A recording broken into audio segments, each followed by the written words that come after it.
اور روزے کے تعلق سے خاص سنت سے ثابت نہیں۔ آئیے تیسرا کام جو رجب میں ہوتا ہے، بڑے دھڑلے سے ہوتا ہے اور ڈٹ کر ہوتا ہے، وہ کیا ہے؟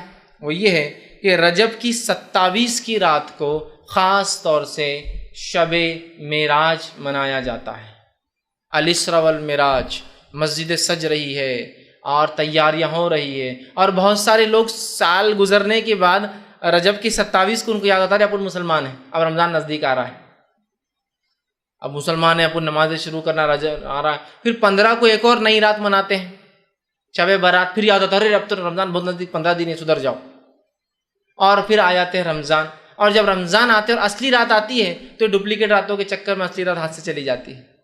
شب قدر کو کیسے منایا جا رہا ہے بولنے کی ضرورت نہیں ہے نا۔ بہرحال تو رجب میں ایک فضیلت جو اس کی بتائی جاتی جو ہے نہیں، وہ کیا ہے کہ اس میں ایک رات ہوئی جس میں آپ صلی اللہ علیہ وسلم نے سفر کیا، اور وہ جو ہے مسجد حرم سے مسجد اقصیٰ گئے، پھر مسجد اقصیٰ کے آسمانی سفر کیا۔ یاد رکھیے یہ رات تو ہوئی، کب ہوئی وہ نہیں پتا ہے ہم کو، 27 خاص نہیں، کب ہوئی نہیں پتا ہے۔ یہ واقعہ صحیح ہے کہ آپ صلی اللہ علیہ وسلم کو معراج ہوئی، ٹھیک۔ اب بہت سے لوگ ہوتے ہیں وہ بولتے ہیں کہ جو ہے قرآن کے اندر معراج کا تذکرہ ہے، قرآن کے اندر معراج کا، اس لیے ہم منانا چاہیے۔ قرآن کے اندر الحمدللہ معراج کا تذکرہ کہیں بھی نہیں ہے۔ قرآن کے اندر تذکرہ اسراء کا ہے، قرآن کے اندر تذکرہ اسراء اور معراج کیا ہے بتا دیتا ہوں۔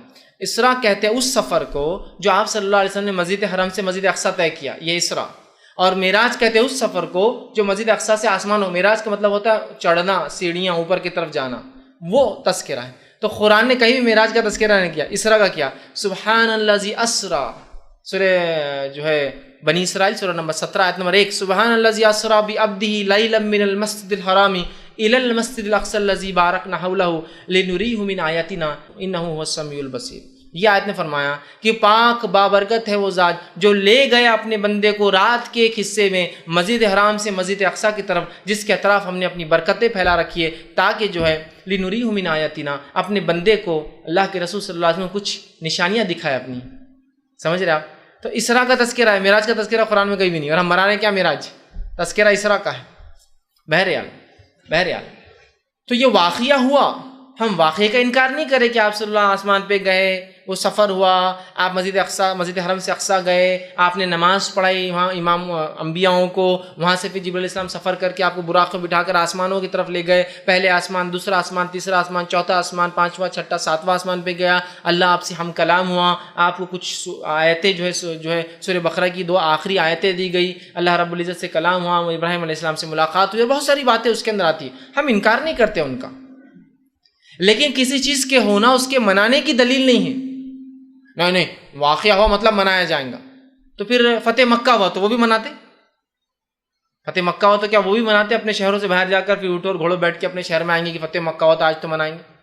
جنگ بدر ہوئی جس کو اللہ نے فرقان کہا، یوم الفرقان تھا، اس دن اللہ نے فرق کر دیا کفر میں اور توحید میں، تو کیا اس دن بھی ہم منائیں گے؟ چپ باہر جا کے جنگ لڑیں گے ایک دوسرے سے، اور کچھ لوگ اور بولیں گے ہاں یہ یوم الفرقان تھا، فتح مکہ منائیں گے کیا؟ ہوا نا۔ اسی طرح اللہ رب العزت نے صلح حدیبیہ کو کہا، اللہ کے رسول کو جب صحابہ ناراض تھے کہ کیوں آپ نے صلح کی، ہم لڑتے تھے ان سے، اللہ نے کہا کہ ہم نے آپ کو جو ہے فتح مبین عطا فرمایا، انا فتحنا لک فتحا مبینا۔ صحابہ سمجھتے ہار ہے، اللہ کہہ رہا ہے ہم نے آپ کو کھلی کامیابی دی، اور بعد میں پتہ چلا جو صلح حدیبیہ کا کیا فائدہ ہوا۔ تو اب صلح حدیبیہ بھی منائیں گے؟ نہیں، اس دن اللہ نے کہا کہ یہ تو فتح مبین ہے، اور یہ یوم الفرقان ہے، جو ہے جنگ بدر، اور اسی طرح فتح مکہ ہوئی، اسلام کو غلبہ ملا تو وہ منائیں گے، ایسا کریں گے۔ پھر اللہ کے ہجرت کر کے گئے تو ہم بھی سب کہیں تو بھی جا کے آئیں گے، کریں گے کہیں؟ چیز کا ہونا منانے کی دلیل نہیں ہے۔ تو یہ ہوا واقعہ، اس واقعے کی اگر تفصیلات آپ دیکھنا چاہتے ہیں تو میرا اس پہ ایک مفصل 2-2.5 گھنٹے کا ایک بہت تفصیلی عنوان ہے، شب معراج کی حقیقت اور ہماری بدعتیں، یہ آپ دیکھ لیں۔ اس کے بعد شب برات آئیں گی، اس پہ میرا ایک لیکچر ہے، شب برات کی حقیقت اور ہماری بدعتیں، اور تیسری رات جو منائی جاتی ہے جو حقیقی ہے اس کے اوپر ہی میرا ایک لیکچر ہے، شب قدر کی اہمیت اور ہماری غفلتیں، اس کو ضرور آپ دیکھیں۔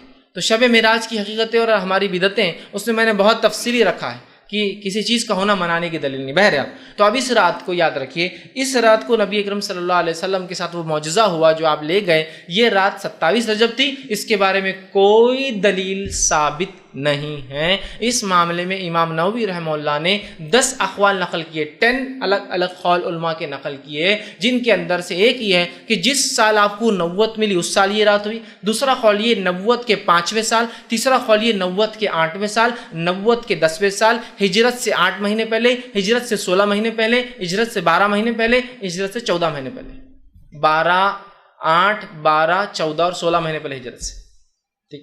کسی نے کہا رمضان کے مہینے میں ہوئی، کسی نے کہا یہ رجب کے اندر ہوئی، کسی نے کہا یہ شعبان میں ہوئی، کسی نے کہا یہ محرم میں ہوئی، کوئی قول نہیں۔ تاریخ کے معاملے میں اختلاف، کب ہوا اس میں بھی اختلاف، اور صحابہ میں سے بہت کم اقوال اس تعلق سے ملتے کب ہوا، یاد رکھیے۔ تو یہ رات کب ہوئی اسی کوئی دلیل نہیں۔ اب ہم نے دیکھی، میں ہمیشہ یہ کہتا ہوں کہ بہت ساری باتیں ایسی ہے جو کس کو نہ پتہ چلی، شاید اللہ رحم کرے ہم پر، اللہ معاف کرے، شاید جبرائیل علیہ السلام نے آ کر ہندوستانی پاکستانی لوگوں کو بتا کے چلے کہ تمہارے لیے یہ فکس کر دیا گیا ہے۔ جیسا 27 کو معراج ہوئی، دنیا اختلاف کر رہی ہے، صحابہ میں اختلاف ہے، محدثین میں اختلاف ہے، ہندوستانیوں کو پکا پتہ ہے 27 رجب۔ اسی طرح جو ہے شب قدر کب ہے اس کو تلاش کرنے کا حکم ہے۔ جو آخری حدیث ملتی ہے اس کے تعلق سے وہ یہ ہے کہ اسے رمضان کی آخری عشرے کی طاق راتوں میں تلاش کرو، مطلب 5 میں سے کوئی ایک شاید۔ دیکھیے نا، یہاں اختلاف ہے، یہ رات کب ہوئی، معراج کب ہوئی، ہمارے پاس پکا ہے کب ہوئی، 27 رجب۔ آپ 27 رجب کو بہرحال دیکھیے، کسی چیز کا ہونا اس کے منانے کی دلیل نہیں، اب ہوا اب منانا شروع ہو گیا ہے نا۔ کیسے راتوں کو مسجدیں سجائی جا رہی ہے، نہایا جا رہا ہے، تیار ہوا جا رہا ہے، انتظام کیا جا رہا ہے، مخصوص پکوان اور میٹھے، اور ظاہر سے کوئی بدعت بغیر میٹھے کی تو کمپلیٹ ہوتی نہیں ہے، مخصوص میٹھے بنائے جا رہے ہیں، اسی طرح جو ہے مخصوص لباس بنائے جا رہے ہیں، مخصوص رکعت میں تعداد میں راتوں کی نماز، جیسے 100 رکعت نماز، یا پھر ایک نماز ہوتی ہے کہ جو زندگی بھر کے نمازیں چھوٹ گئے، ٹھیک، جو ہے قضائے عمری پڑھی جا رہی ہے، اسی طرح جو ہے صبح اٹھ کر پھر 27 کا روزہ رکھا جا رہا ہے۔ یہ تمام کام بدعت ہے۔ وہ رات ہوئی، وہ واقعہ ہوا، اس کے بارے میں ہمیں فکس نہیں پتہ وہ کب ہوئی رات اور کیا واقعہ، مطلب واقعہ تو پتہ ہے لیکن وہ رات کب ہوئی، کس مہینے ہوئی، کس سن میں ہوئی، ہمیں نہیں پتہ۔ لہٰذا اس رات کو یاد کر سکتے آپ کہ وہ واقعہ کیا تھا، لیکن منانا یہ بدعت میں شامل ہوگا۔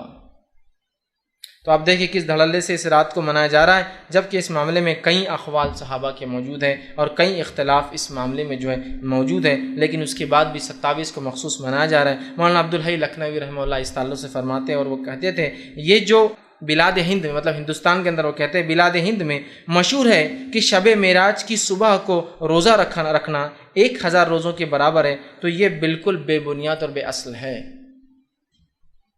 سمجھ رہے ہیں؟ تو یہاں ہم دیکھ رہے ہیں لوگ پتہ نہیں کیا کیا اس میں منا رہے ہیں، رات جاگتے ہیں، دن روزہ رکھتے ہیں، 1000 مہینوں کا ثواب، 1000 سال کا ثواب، 120 سال کا ثواب، پتہ نہیں کیا کیا باتیں بیان کی جا رہی ہیں۔ تو یاد رکھیں اس مہینے میں یہ رات معراج جو ہے یہ ہوئی، لیکن یہ کب ہوئی یہ ہم نہیں جانتے، واللہ عالم، اللہ بہتر جانتا ہے کہ یہ رات کب ہوئی۔ یاد رکھیں آپ، لیکن ہم مخصوص کر کے دیکھیے کیسے اعمال کر رہے ہیں، کیا کیا افعال کرتے ہیں۔ اور یاد رکھیں جب ہم بدعتوں میں چلے جاتے ہیں، جب ہم بدعتوں میں پڑ جاتے ہیں تو پھر یاد رکھیے معاملہ پھر وہ اتنی گہرائی میں جاتا ہے کہ پھر وہ بدعتیں کہیں رکتی نہیں۔ تو لہٰذا رجب کی 27 کو شب معراج خاص منانا یہ بدعت ہے اور شریعتاً یہ غلط ہوگا۔ اس رات کا جاگنا بھی ثابت نہیں، اس میں کوئی خاص روزہ ثابت نہیں۔ کوئی آدمی روز رات میں جاگ کے عبادت کرتا ہے تو وہ بھی کر سکتا ہے، اور کوئی روزہ رکھنے کا عادی ہے اور وہ رکھتا ہے، جیسا کہ مثال تو جمعرات اور پیر کا روزہ رکھتا ہے اور اس دن ہی جمعرات آ جائے تو الگ بات ہے، لیکن خاص طور سے کرنا یہ بدعت میں شمار ہوگا۔ اب اور ایک کام جو اس رجب میں کیا